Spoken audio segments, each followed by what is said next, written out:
Welcome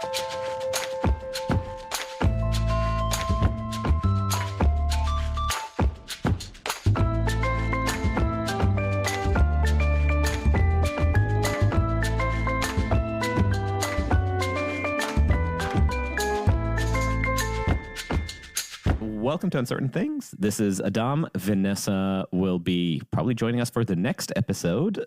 But today I am joined by Ruth Wisse, Senior Fellow at the Tikva organization, author of Jews and Power and multiple other books. We're going to talk a lot about Jews and Power today. And launcher, the initiator of Yiddish studies in the Western Hemisphere.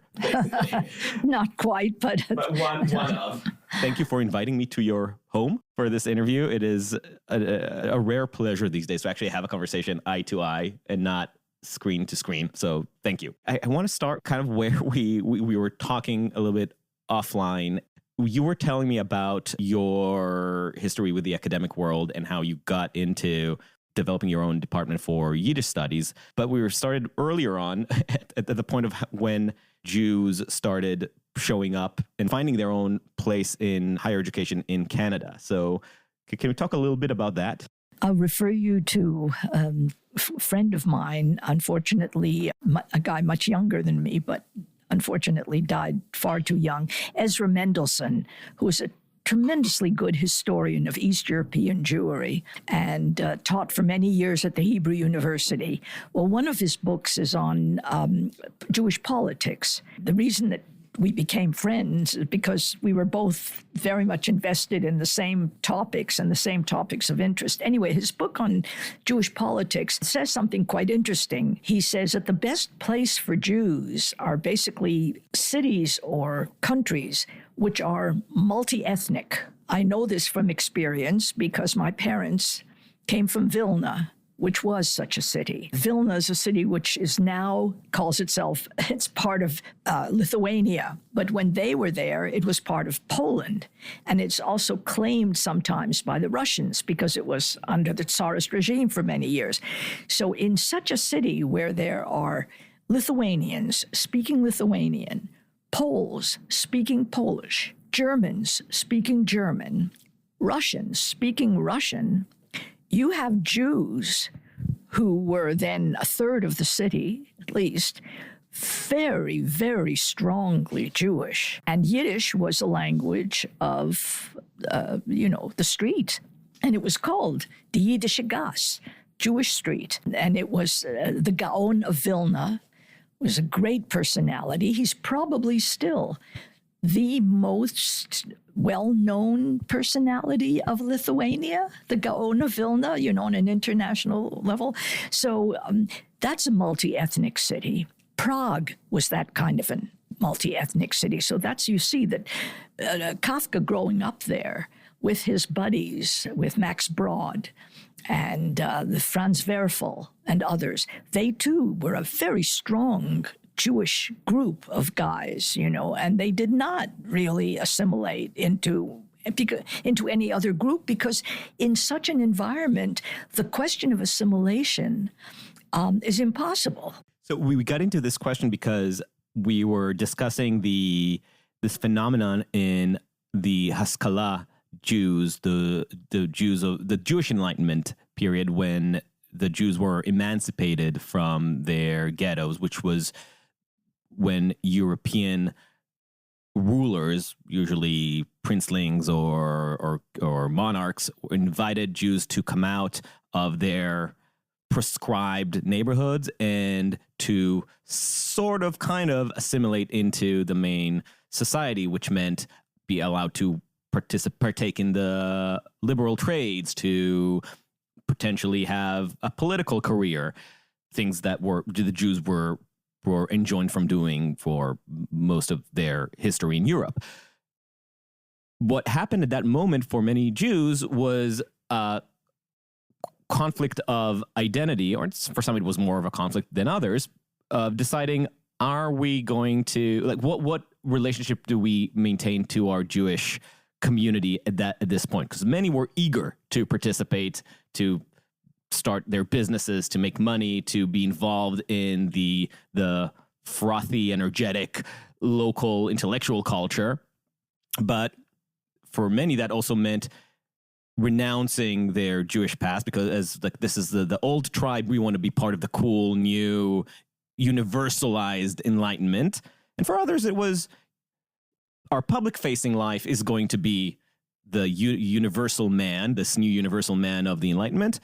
But internally, we're going to keep that Jewish practices. It's not necessarily going to be religious. It's not going to necessarily going to be a matter of constant practice, but it's, you know, it's our Shabbat dinners, it's our Talmudic discussions. Those are just part of who we us. I thought maybe it's a Gemeinschaft, Gesellschaft separation, but the public facing is going to be the new universal the new universal man that is no longer bound to the limits of a tribe. But you were saying that this conflict didn't really apply as much in cosmopolitan cities where there was no notion of real melting pot. You were always part of your tribe no matter what. And you're also always part of almost like a gang war between the Catholics, the Protestants, or even this national Protestant, the German Protestants versus the German Catholic versus the Russian Orthodox. And then the Jew was just one more party into that game, even post-emancipation. Well, but you know, it's true what you say, but the idea of multi-ethnic societies was something that was really on the table. And certainly after the First World War, that was the conception was that you were supposed to have multi-ethnic societies, and that this was supposed to be honored. So, for example, when Poland became a republic after the First World War, it had undertaken to recognize minorities, and that's what it meant. You would recognize minorities as separate entities within a larger state, and that this could coexist. So this is really a different model. I wouldn't go that farther back. I would ask, though, for us to consider what's the question of America, because you see, when you're talking about Europe, there was still a pressure of choice. Yes, you could become, like Heinrich Heine said, that he was paying the entrée billet, you know, that he was paying the price of becoming a European, entering European culture was conversion. And in some societies that was demanded, really. You could not teach if you were not converted. Right, and I remember there's I don't think it was Heine, but there's another convert. I think it was... Yeah, Wolfson, you mean in Russia, when they said why he had converted, and he said it was better to be a professor at the University of St. Petersburg than to be a Melamed, a cheder teacher in Oishishak. I remembered the twist of something like, I think it's the same one. It was, are you doing this because of opportunity or because of conviction? I'm doing it because of conviction that it's better to be a professor than to be Yes, exactly. Yeah. Good. Together we're a team. We'll put it together. Yeah, so in those days, you see, it was a question of conversion. The United States is very interesting because it's much more like Alexandria, that it didn't require you to convert. It's much more seductive. You can become an American. Nobody's asking you to convert to Christianity. But what is the process of becoming an American? How much exactly are you expected to give up? And what we had been talking about before was the fact that in America, people went to the public schools. And the public school was not just what it has become. It was really a process of integrating you, taking these immigrant kids, and within a very short period of time, turning you into an American, teaching you what it was to become an American. And the most wonderful description of this, by the way, which I would recommend, is Norman Podhoritz's. In two books of his, one, Making It, which is an American classic, and the other one is My Love Affair with America. And in both of these, he describes what it was like to be a child of 5 and be in a public school. And he describes how a teacher saw him in the hall one day and said, "What are you doing?" And he said, "I'se gone up the stairs." in his kind of Brooklyn accent, and she immediately sent him to remedial English class, you see. And he considers that, rightly, the greatest favor that educational process did for him, because it allowed him to enter Columbia University. It allowed him to become an intellectual. In other words, it was not punitive on the teacher's part. It was what the teacher was doing for his sake, for the sake of advancement. We have to take that into account. What a profound insight into the difference between the approaches to the question of assimilation now, especially in the US, but increasingly in the world that imitates the American discourses, the idea of being told to align your accent with the main culture is considered at least genocidal, right? It's like, at least this is a form of cultural genocide. And I mean, putting even aside the hyperbole, the idea that this is eradication to try to align yourself with a public-facing main culture, I always found to be kind of weird. To me, as an immigrant, I'm technically born in the U.S., but I consider myself an immigrant because I lived all my life in Israel. So for me, when I moved here, I was a foreigner. I had to learn the language. I had to learn, and it's just not just English, because I spent all my life reading English, but it was learning the spoken, the day-to-day cultural cues that are included in a language, and that's a process. And I considered it useful every time that I felt that I was stumbling on a snag and I was exposing my foreignness. I felt, okay, I need to think about it. Not because I was ashamed of where I came from, but because I wanted to develop the additional tool of being able to speak in this main language so that we can all have a shared understanding of what I'm saying. And that to me is the aspiration belongs to the same logic of assimilationist aspiration, or not necessarily assimilate. That's again the question of, like, there are different degrees of assimilation. This is the type that still goes back hundreds of years to the idea of developing a shared cultural, broader public language that does not necessarily mean eradicating, ignoring, or renouncing your own personal tribe. You can maintain it, and I think now in the mainstream, even in America, for American Jews, but for so many people, that idea of pushing you to develop the public-facing skills of a unified culture is treated as if it's untoward, unfair, morally repugnant, oppressive. That's depressing, because it means that what this leads to is more tribalism, more bifurcation, and an inability to really communicate across cultures. Well, it's more than that. You're absolutely right. But it's much more than that. It means the end of America.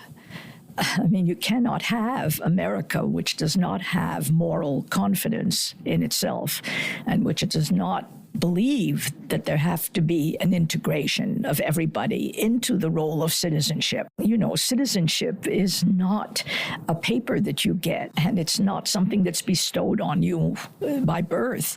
It is something that is a requirement that you have to develop through a lifetime, and it's a whole system of responsibility that you have to take on yourself. But in order to take on that responsibility actively and voluntarily and fully, you have to train for it. And that's what the school system was supposed to do.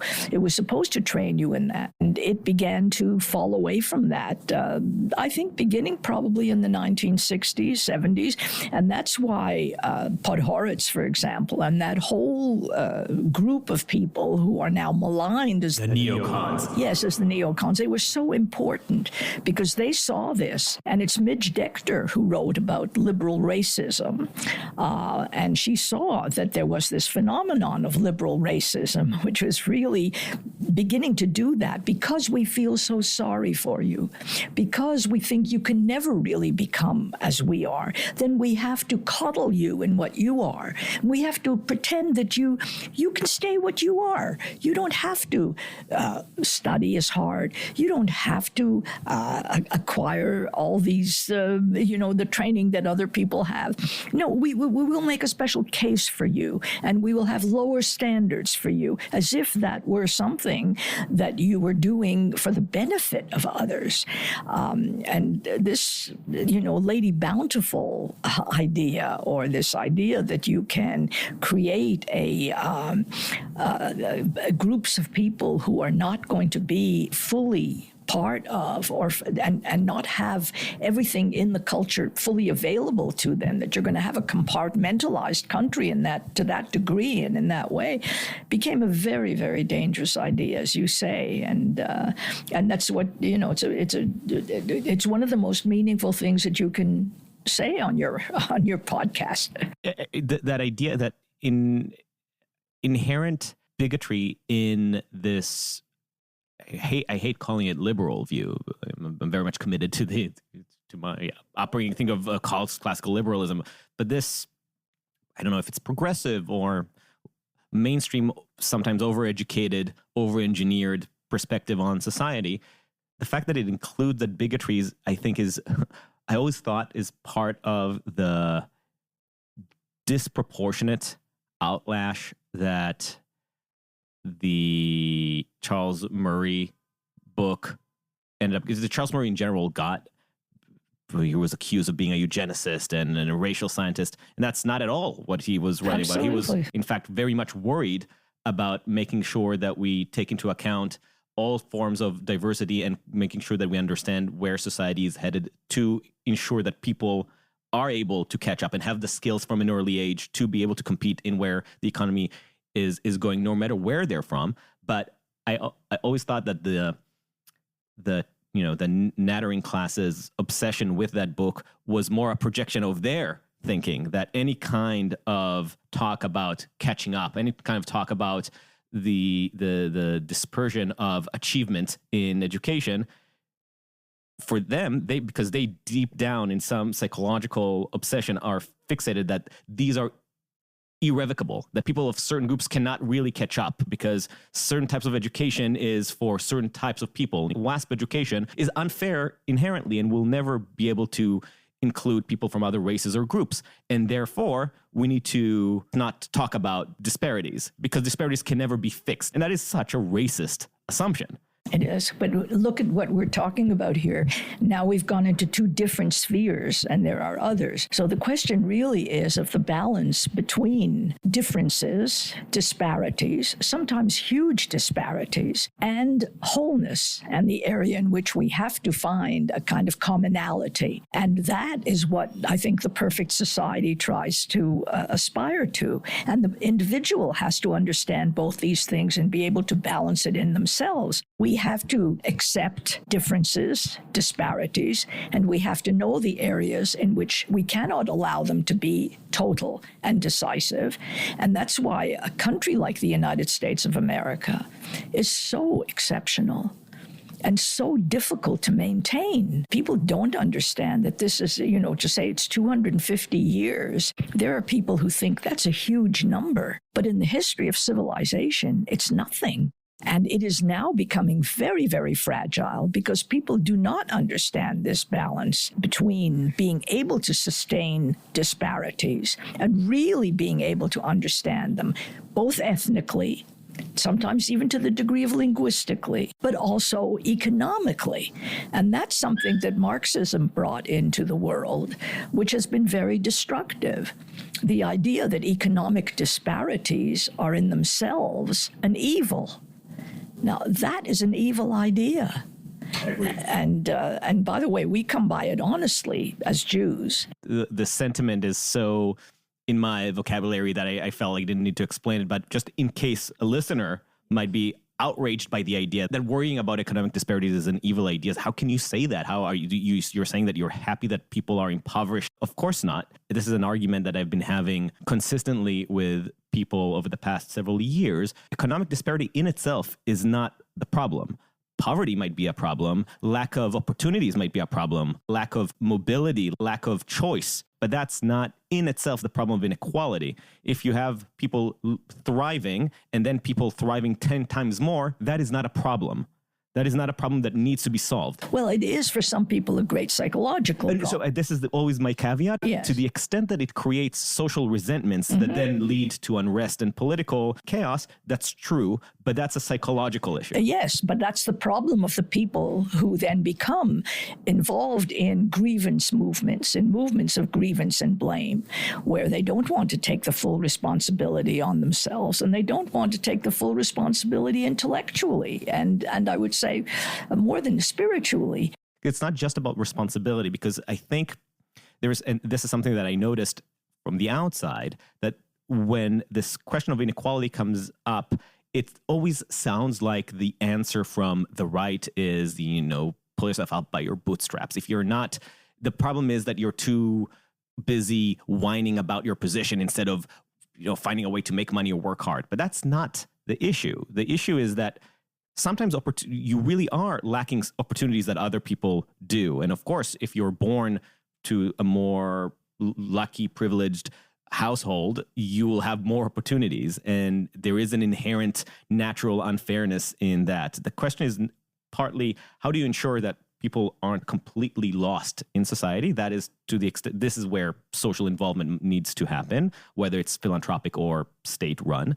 But the other aspect is to also instill in people the ability to find structure, meaning, stability, and efficacy in their lives, even if they have less means, to not devolve into misery because their TV screen is a little smaller than their neighbors.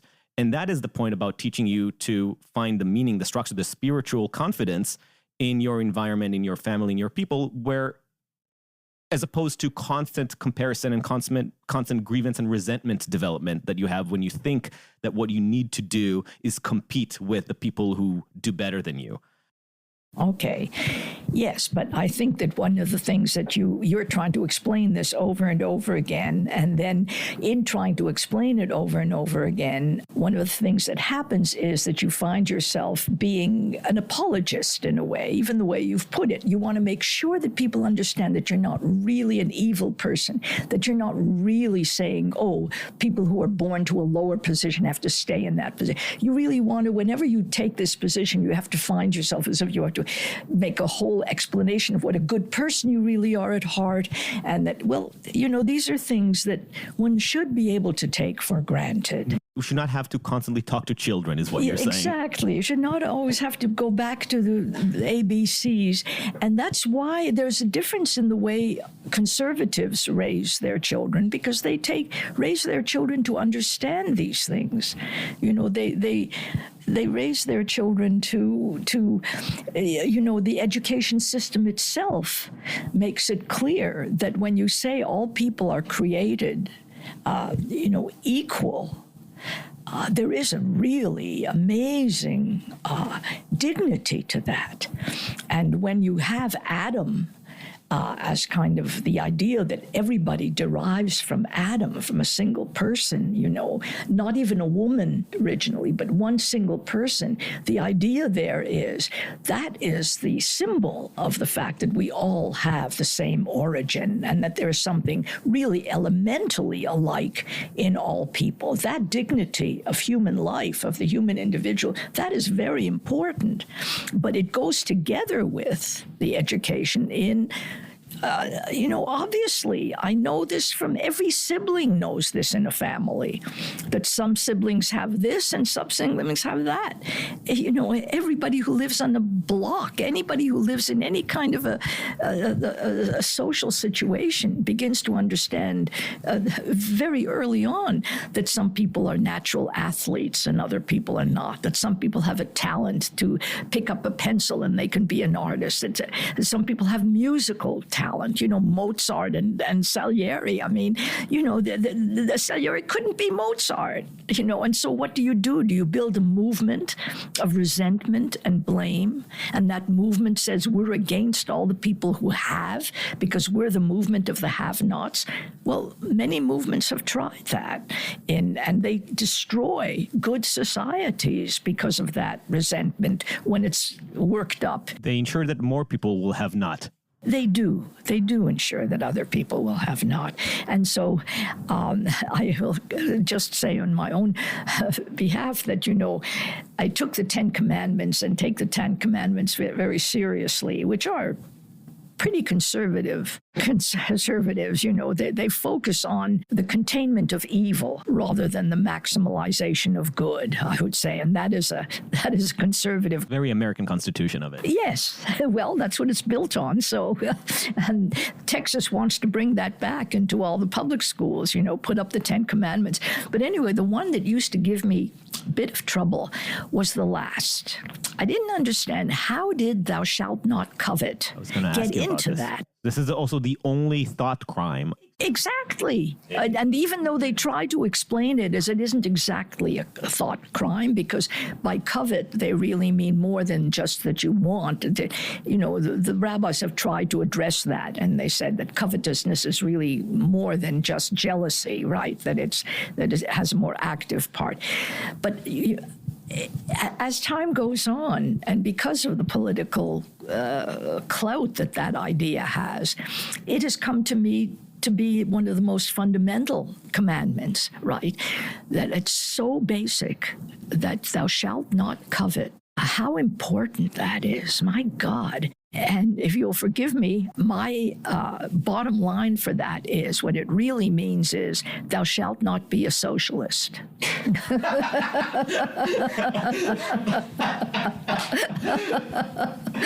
I couldn't help it. It really, if you follow the thing through,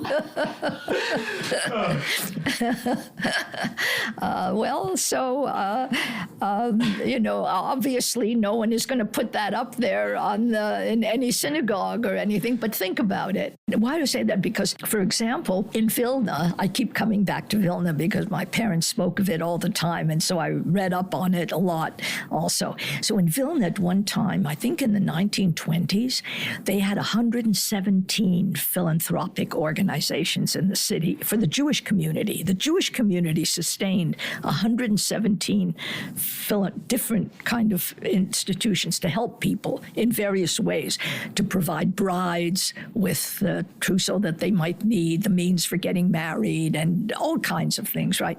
Okay, so one of them was an Oneg Shabbos society that made sure that everybody in the city had to have the means for having the Sabbath.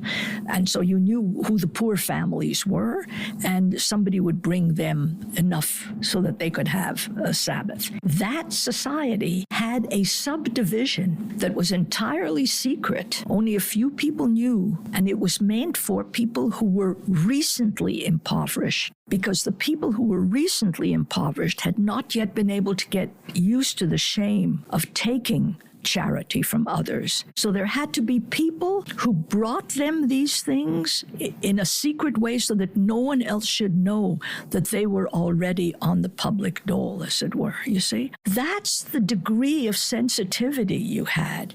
You knew that even for poor people, it's not all people are the same. And so the delicacy of that, you see? So the whole idea of differentiation can be raised to the highest level. And you understand that one kind of differentiation, by the way, does not at all imply the other. You can be extremely refined and be very poor. Poverty and refinement, Edelkeit in Jewishness, do not go together. As a matter of fact, there are many rich people who were considered to be grob, who were considered to be coarse. They were not your model of refinement, you see. So there are different kinds of distinctions among people. And one kind of distinction does not necessarily put you into the other category, you see. But the idea of being able to sustain distinctions, accept a certain level of distinction, is just part of being a good human being. Your point about charity, I didn't even put it together, but famously Rambam from the 12th century has his hierarchy of charity where the highest, exactly, neither the giver nor the given knows where the charity comes from. And there's a complete dissimulation.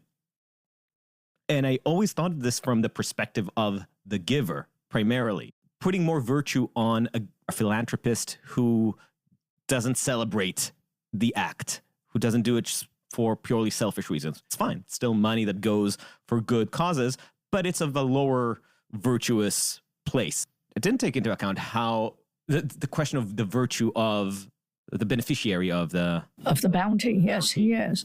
To go even further back, this is something that me and my mom sometimes talk about.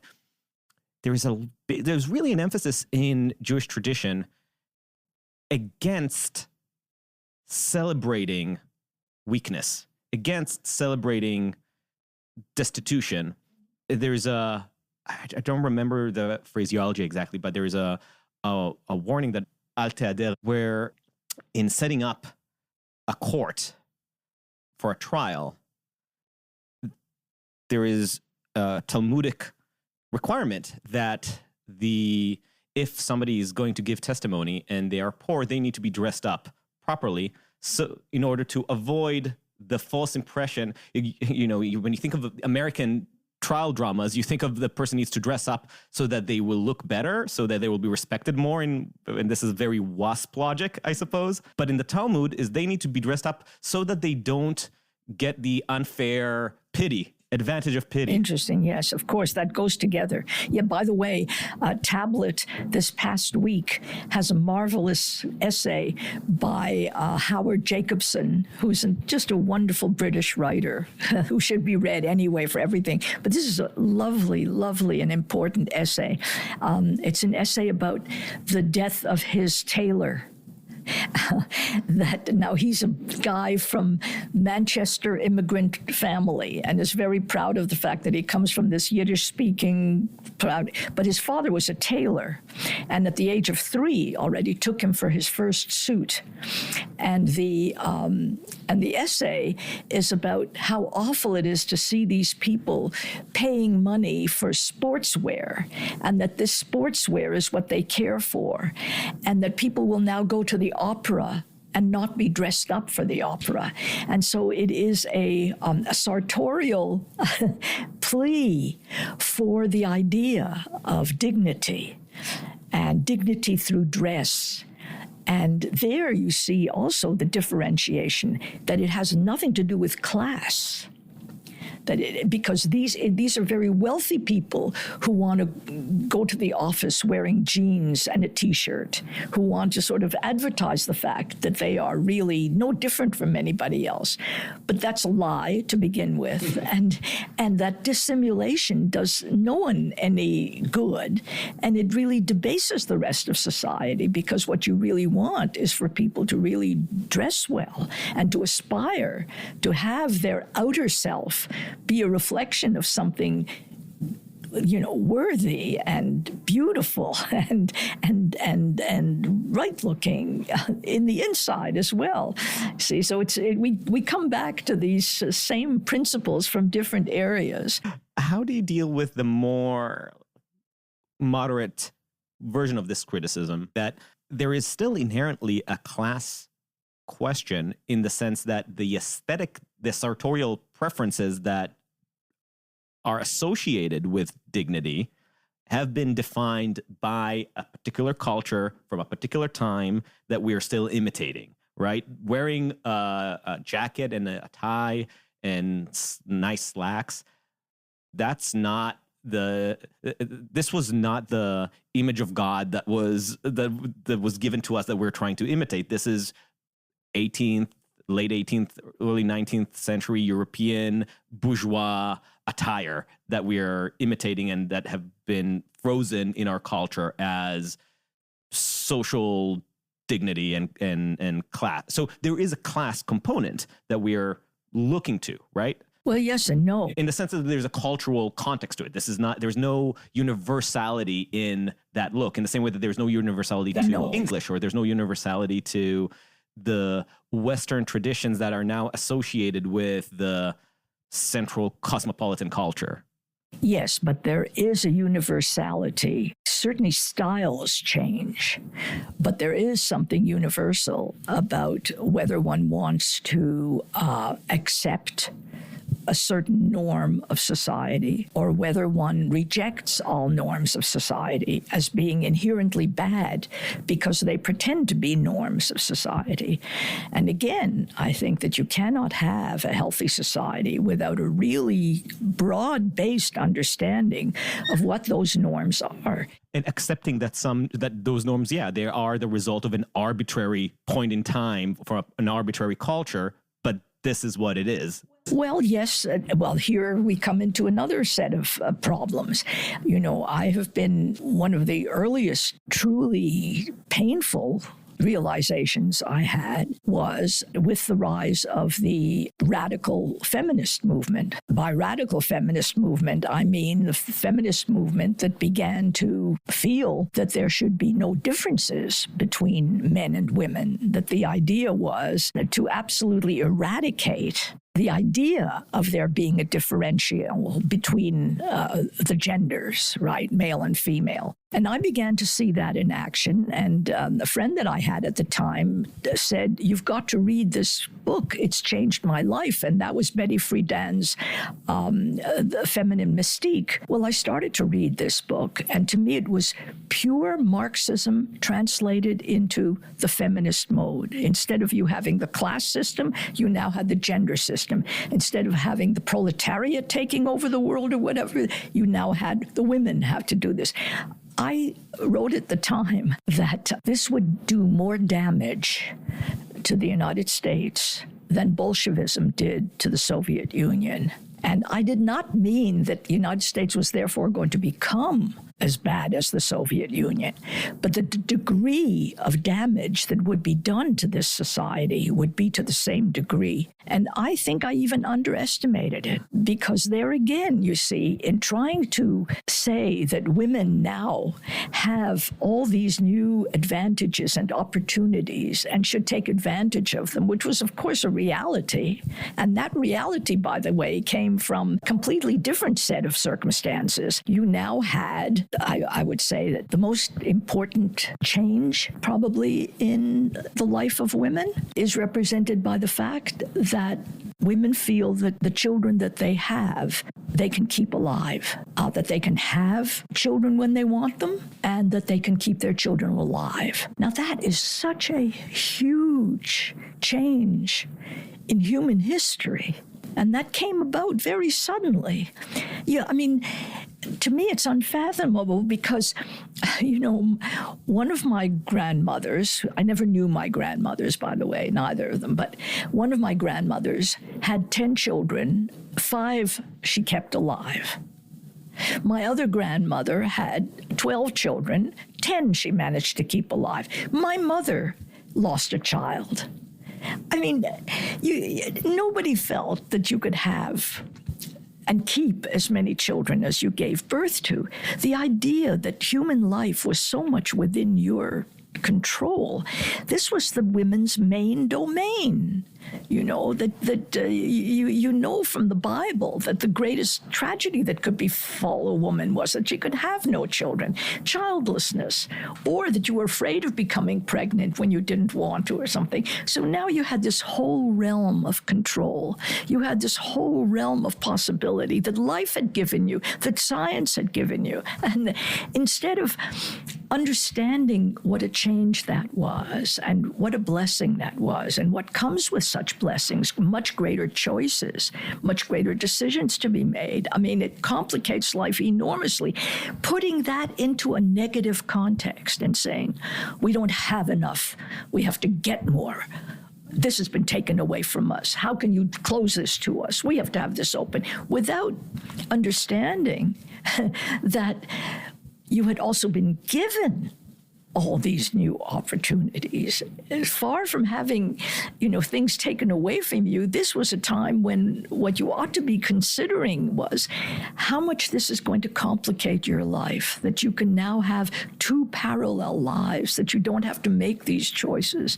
You see what I mean? That this is so to put the thing in the negative, rather than understanding it as a blessing, rather than seeing it within the context of gratitude and beginning with that is also a deeply disturbing trait that people have developed. My sometimes boss, Jonah Goldberg, talks about this problem of gratitude, the lack of gratitude as at the heart of resentment movements.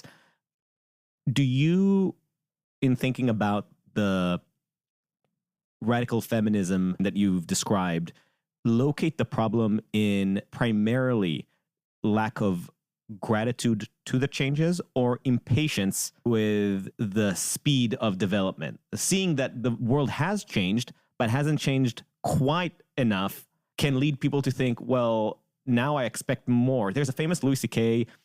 bit where he jokes about how quickly people feel entitled to things that just showed up. You're on the plane and you have airplane Wi-Fi for the first time, and then halfway through the flight, it crashes, and not the plane, the internet, and people complain, I can't believe this. How can you believe that you're no longer getting a thing that you did not know existed 5 minutes ago? Yes, of course. So it's human nature is true. But the other thing is also that we are very quick to politicize things which happen, which did not, when it took much longer for ideas to really work their way into the system, so to speak. Whereas now it happens instantaneously, as in that example of being in a plane and just having it, and suddenly there it is and there it isn't. And so you feel the loss even before you have really expressed your gratitude for the gain. But part of it is built in Jewish life. One of the things of orthodoxy is that the day begins with gratitude. And not only the day begins, but everything within the day is an expression of gratitude. Now, somewhere along the line, everybody can strike their own balance of how much of this they want to incorporate into life. If you don't do it within the context of orthodoxy, fine, that's fine.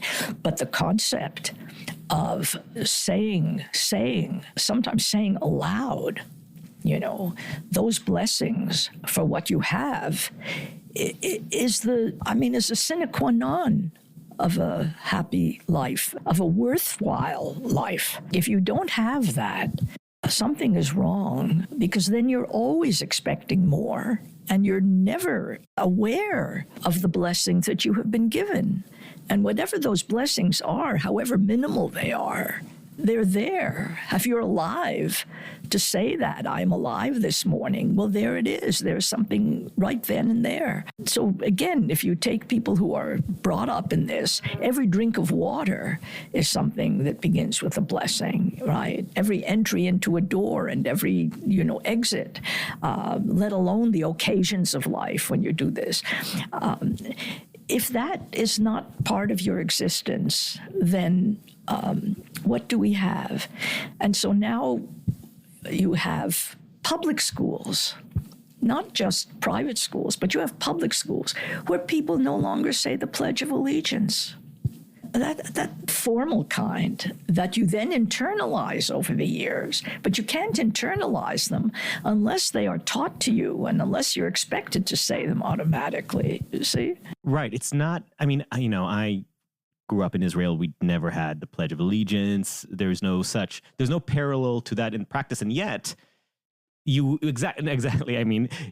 Listeners can't see Ruth's expression, open her eyes, saying, but well. Yes. And of course, Israel teaches you every second to appreciate life because you're constantly confronted by the possibility of death, of destruction, and in contrast by the idea of defying against it and building and living and thriving as a defiance against the abyss.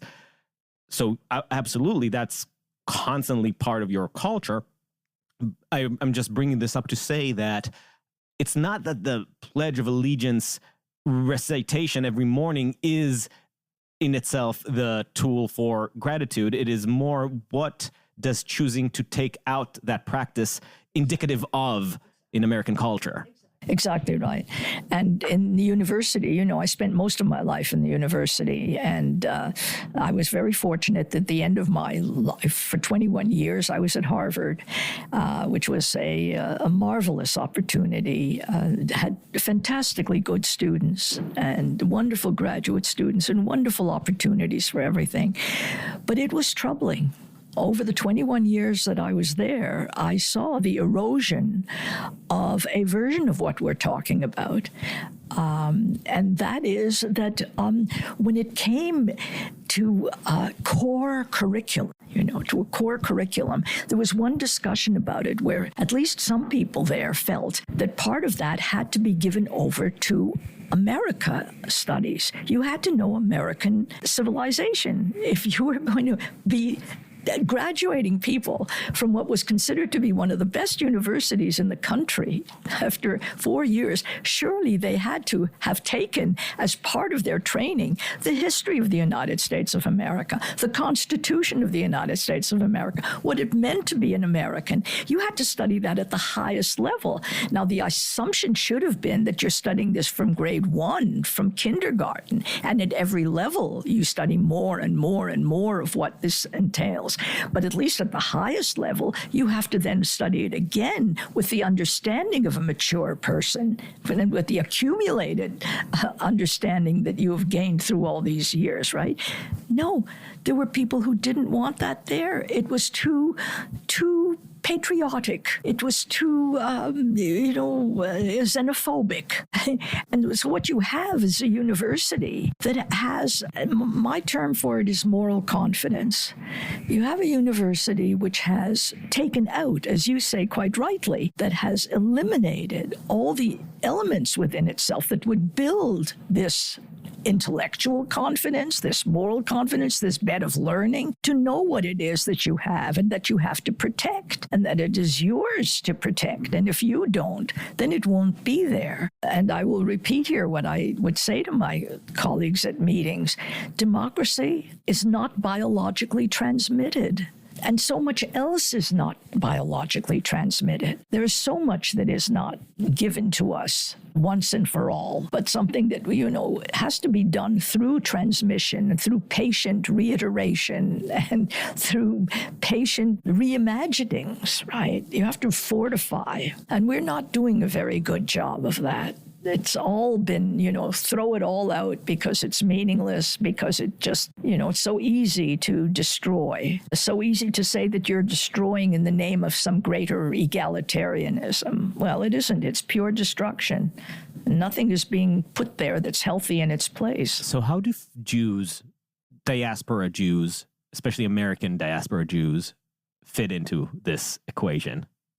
Because historically, I would have thought that seeing the relationship between Jews and the Enlightenment, we were talking about the Haskalah before, is of a very classically liberal nature. It is very much of the relationship of being committed to education, to knowledge, and for construction, committed to family, committed to your surroundings, to prosperity. And finding a balance between the outside world and your little tribe without necessarily finding a tension between them, or rather accepting the tensions between them rather than trying to resolve it one way or another. You don't have to, as I've said before, you don't have to renounce your Shabbat dinners even if you are being baptized. The Jews different Jews found different ways to have their cake and eat it too, or to embrace their cognitive dissonance. And this is something that I think I bore my audience with, in how much I think that cognitive dissonance is a beautiful feature of Jewish thinking. But at its heart, there is a liberal assumption in it. There is something that is very much connected to classically liberal, the idea of balancing in the individual position with the community and with the community within the larger community, and seeing these growing scales of alliance and commitment, and ultimately, by finding the right balance, bring prosperity, more prosperity to all. When I look at the American Jewry, I see them much more. I see them have many of them, not all of them, but a lot of them seem to have, as polls in New York show, seem to have completely rejected your secret commandment. Thou shalt be social. A socialist seems to be the first commandment for many American Jews. Yes, well, it's no secret that when you stop observing Judaism as it was formulated and substituting your own, what you get is something completely different. Is that what you think is happening to American Jewry? That they have, again, we're talking generalization.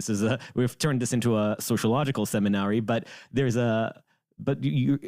you're looking at the trend of left-leaning elite, especially young American Jews, do you see them as, and you know, the people who vote for Zoran Mamdani and in large numbers, do you see them as people born to Jewish family that have substituted the substance of Judaism with something else? I did not choose to be a sociologist. And so I feel uncomfortable I understand making that assumption. But no, I will say that there's people know it of themselves, that there are people who have defined Judaism as liberalism, which it is not. American liberalism. American liberalism, yes. Exactly. Not British liberalism of the 19th century. Not Burkean liberalism. Well, and if they had defined it the way George Eliot defines liberalism, I would be very happy with that, because she defines liberalism as Judaism. So it's exactly, so I would take her, you see. And I would say that if you define, depends what you mean, liberalism is much slipperier. But they have made Judaism slippery, you see. And I don't think it can be that slippery, actually. That's number one. There are certain things, and the Ten Commandments, I would say, is pretty fundamental. And fundamental in this way, that it says do and don't. And if you are a Jew and you don't accept that there are do's and don'ts, and that these are very real, and that you're meant to live by them, however you decide to slice them or change them or modify them, and of course we know that historically Jews have been magnificent to the degree that they have been able to, change things when necessary. But that's a kind of collective adaptation that is still done within the confines of what you are keeping steady and that defines you. Well, when you throw all of that out and you say none of that matters and it's just Judaism by birth, then I would say, well, here's the problem. They say Judaism by birth, but I'm supposed to be more moral than others. Now, that's racist. If your Judaism is nothing but your birth, and you expect that to make you more moral than anyone else, what is that? You're referring specifically to people who, and this has been very much in the conversation around Israel in the past 2 years, people who are Jews by birth, not so much by practice, and still say that, well, as a Jew, I can't tolerate this is very un-Jewish war is very un-Jewish. That's right. And you see, that's really an absurdity. They make claim to the genetic quality. And again, there is something just almost constantly, you go back to that progressive mindset that because it refuses to appreciate the importance of culture and ideas, it keeps going back to attributing moral and irreducible qualities to genetics or to blood. Yes, exactly. Which is so that is one huge problem. I would introduce here something else about American Jewry, and this is difficult. You see, we were slaves, and if there's one thing that we know as a people, our main national holiday as a people, is based on the idea that we were slaves, and we begin, I always say Passover was taken very seriously in my family. And because I was not raised in an Orthodox home, the things which were done very seriously mean a tremendous amount. They mean much more, right? So we were slaves. Now, what does our story of slavery tell us? We have a very worked out idea of what slavery meant and what being released from slavery meant. It is the most instructive story that is told by the Jewish people about itself. And what is that story? When you are released from slavery, you are a rabble. You are a rabble, and all you want is to go back into slavery. And it takes 40 years. It takes the most difficult kind of self-discipline, and it takes the good luck of having a leader. And it takes a lot of arduous experience before you can stand at the foot of Sinai and be given these commandments. And that alone is what makes you into a people. And we know that you would rather be dancing around the golden calf. And we know that you would rather be doing 1,000 other things. But if you want to be a people that is good enough to inherit the land that you're going to be given, this is what you have to do. And we have to rehearse it. Why do we rehearse it every year? It didn't happen once and for all. We know that in order to do this, to be this people, you have to keep internalizing that. And then you have to say, if you had not taken us out of this, it would have been enough. If you had not done this, it would have been enough. You see what I mean?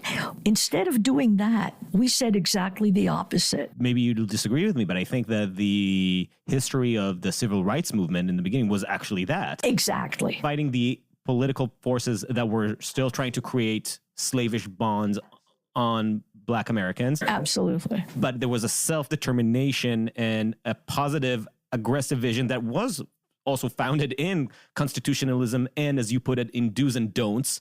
Absolutely. And that was and when you look at the laws that were passed, that's exactly what they stood for. And then within a year, here's your joke again, within a year, that wasn't enough anymore. What? That it was just going to be that you were going to have the same opportunities as everyone else? Forget about it. No, you had to be given the same end product as everyone else, which is exactly the opposite of what we know to be the experience of coming out of slavery, because it's an internal adjustment as well. So here's one thing where we fell short. We were afraid.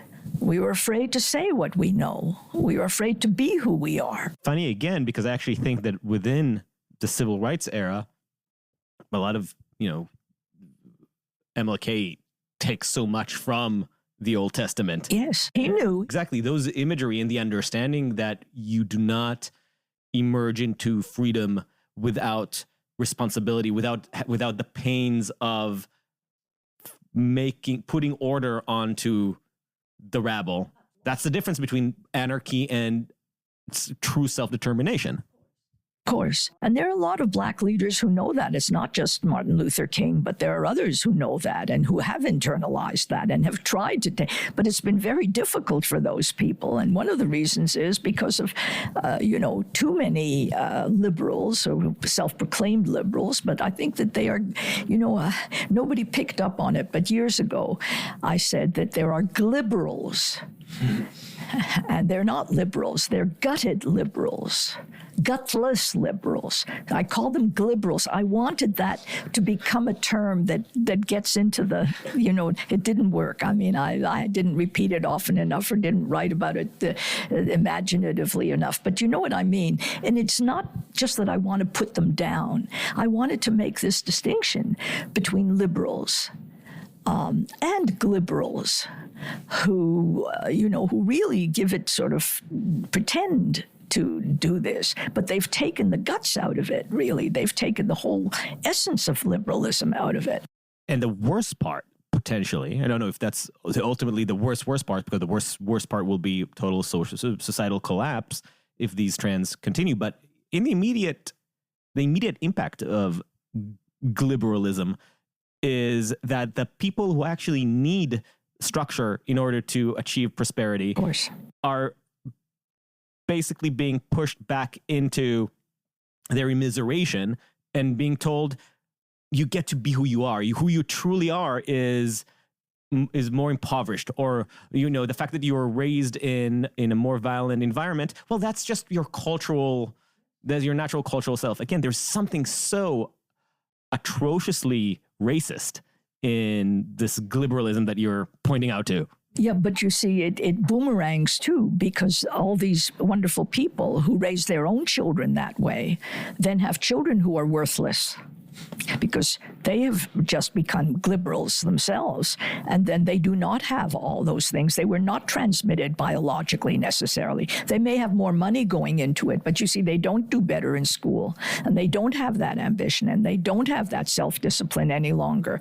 And so you see, it works against themselves too. You can't just, it's not just that they've let down other people, they've let themselves down as well. And one other dimension of this is also that Jews testify to something that we don't want to be the witnesses to. We would have done anything not to be the witnesses to this, but we are the witnesses to evil. We are the prosecution. We're the only prosecution out there. We have to be that prosecution, because the most evil forces choose us. They come against us. And if they choose us, we have no option but to fight them as evil. We have to define their evil. We have to stand up to that evil. We can't afford to look in the other direction. We can't afford to pretend that they are something else. We have to rally everyone, because that isn't directed only against us. It is actually objective evil. It is there in the world, and it doesn't stop with us. So here, the funny thing is that we want to be the witnesses to the good. We want to be the ones who say, we stand for the repair of the world, whatever they're saying. We stand for and we do. We stand for civilization. We do. We represent it. We love it. I'm not saying that we are not, but you see, that other part of it is, raising the Holocaust Museum did the opposite, because the Holocaust Museum, if it had any purpose at all, its purpose was to show the evil of Nazism and the evil of Islamism, which was there, right there at the beginning of it. And it was to point it out. Look what happened to Germany. Look at how Goethe and Schiller and Kant and Hegel and Bach and Beethoven, look how quickly they became this horror. And they will never be able to wash that blood out off their hands, you see, the Germans. Look what it did to them. You see, if we were to tell that story, we were going to have to tell the story of how evil people can become, and to watch out for that evil at the first time that it shows itself. And the first sign of it is going to be against the Jewish people. So the minute anyone turns against the Jewish people, that's where evil is. Hayeled einenu, the child is not there, the boy is not there. So why was it a mistake? What was the mistake of the Holocaust Museum? The mistake of the Holocaust Museum is that I think it conceived of itself as the crucifixion. That was the vicarious redemption of the Western world? We died for their sins. What do people think that they're teaching? I think they take them there, and it's supposed to make people into a better person, because you see the victory of anti-Semitism. We have emerged from that crucible a better society. Yes, but not the Jews. The Jews did not emerge from that crucible. They didn't. They didn't emerge from that. They've expunged the Jews. And we didn't tell the story of how we did emerge, how we resurrected ourselves. We did that. If it had told the story of the way Yad Vashem does, see, Yad Vashem tells the full story. You go through Yad Vashem and you come out in Jerusalem rebuilt. Couldn't be clearer. Now, at the end of the Holocaust Museum, if you had Jerusalem rebuilt, that would be the beginning of it.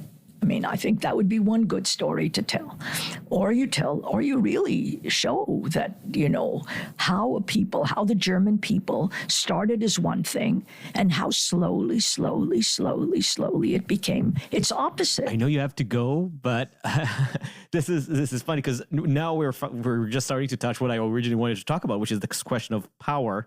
And emerging in the rebuilt Jerusalem is something that so many American Jews, feel uncomfortable with these days, because it's a representation of Judaism not as an avatar of weakness, not as an avatar, not as an almost Christian avatar for weakness, but rather as an avatar of Jewish triumphalism. And that disgusts them because in their mind, the wandering Jew is the perpetual beggared, not a conqueror, or not a political entity that sometimes has to also bloody their hands in war and the nastiness of politics. Well, I mean, you know, it is that kind of childish will to innocence. And all these things are very understandable. I mean, I think that everything is understandable. Why Jews don't want to be there. Many people born into the situation of being Jews, and they just don't want to be in that situation of being chosen to be attacked, to be chosen to be accused, to be chosen to have to stand up to evil and define it and fight against it. You know, it's a very difficult situation to be in. So, of course, you want to get out of it. Well, over the centuries, people have wanted to get out of it. So it's only a small minority that's going to stay within it. It's going to fight. But we have to be very worried because many of these, it's not. And it's not, Isaac Deutscher wrote very eloquently about the non-Jewish Jew, and people love that paradox, you know, the non-Jewish Jew. Well, you know, the non-Jewish Jew is the anti-Jewish Jew. And we see them all around. And so they join the jackals. They join the side of evil, and they say they're doing it because they're more moral, because they won't, you know, because they don't like power, because they don't want to be among the offenders. This would take us really very much farther afield, but it is one of the things that we face and that we must face up to. Well, hopefully we'll get to talk again, because this is only the beginning, and we didn't even talk about Yiddish at all. Basically, all the promises that I made in the beginning of the episode reneged on. Thank you so much, Ruth. Thank you. Thank you for listening to Uncertain Things. Follow us on uncertain.substack.com or wherever you get your podcasts. If you're feeling generous, give us 5 stars on Apple Podcasts and share us with your friends and enemies. Until next time, stay sane.